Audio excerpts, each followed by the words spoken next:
بہت سارے لوگ کہتے بھی یار دعا قبول نہیں ہوتی، مشکل دور نہیں ہوتی۔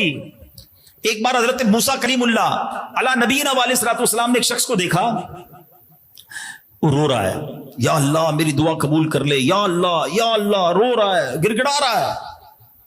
حضرت موسیٰ علیہ السلام نے اللہ کی بارگاہ میں عرض کی، آپ تو کلیم اللہ تھے نا، آپ نے کہا یا اللہ یہ بندہ اتنا رو رہا ہے، تجھے اتنا دل سے پکار رہا ہے، اس کی دعا قبول فرما لے۔ پتہ ارشاد کیا ہوا اللہ کی طرف سے، اے موسیٰ یہ بندہ اتنا روئے کہ روتے روتے مر جائے، اتنے ہاتھ اٹھائے کہ اس کے ہاتھ آسمان کو چھو جائیں، اے موسیٰ میں نے اس کی دعا قبول نہیں کرنی۔ حضرت موسیٰ نے کہا یا اللہ کیا وجہ ہے؟ ارشاد ہوا اے موسیٰ وجہ یہ ہے کہ جو یہ کھاتا ہے وہ حرام ہے، جو پہنتا ہے وہ حرام ہے۔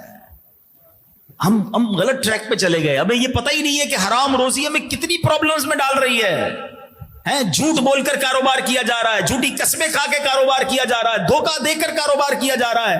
مال خریدتے وقت ہم اور ہوتے ہیں، مال بیچتے وقت ہم اور ہوتے ہیں۔